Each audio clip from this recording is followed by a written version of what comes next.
Во Собранието на Република Македонија во матичната комисија за финансирање и буџет почна расправата по предложениот ребаланс на буџетот за 2017 година. Пред членовите ребалансот го образложи министерот за финансии Драган Тевдовски, кој рече дека основна цел на предложениот ребаланс е да ги намали непродуктивните трошоци и да обезбеди простор за реализација на политиките на новата влада.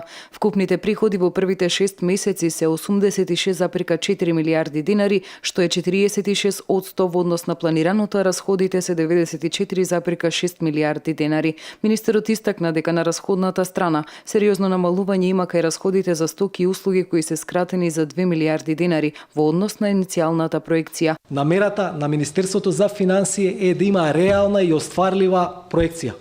А ако во 2017 година се оствари економски раст кој ќе биде повисок од проектираниот, тоа ќе значи и понизок буџетски дефицит.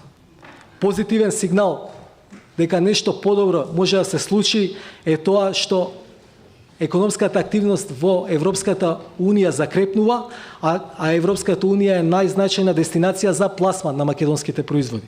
Ребалансот обезбедува и средства за нови мерки и активности на владата, кои се во насока на директна поддршка на работниците и граѓаните за подобрување на нивниот животен стандард, како и поддршка на домашните предпријатија.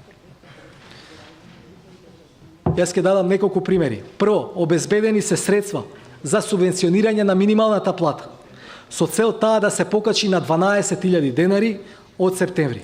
Со оваа мерка се предвидува поддршка за работодавачите во износ од околу 70% од потребниот пораст на бруто платата. За капиталните расходи истакна дека тие во првата половина сериозно потврлиле и се реализирани 8,7 милиарди денари или 32% од годишно планираното со буџетот. Со ребалансот, како што рече, се планирани 23,4 милиарди денари за капитални расходи и поради ниската реализација во првата половина од годината извршено е намалување кај проектите кои имаат забавена динамика на реализација. Со предложениот ребаланс на буџетот, владата на СДСМ го зголемува задолжувањето на Македонија, смета ВМРО ДПМН, СДС, Драган Тевдовски и Зоран Заев, кои со месеци наназад зборуваа за нивната загриженост дека Македонија е презадолжена земја, сега, откако дојдаа на власт, предлагаат ребаланс во кој предвидуваат поголемо задолжување на државата до крајот на годината за 150 милиони евра. Уште во првиот месец откако дојдаа на власт ја задолжија државата 60 милиони евра, соопшти ВМРО ДПМН.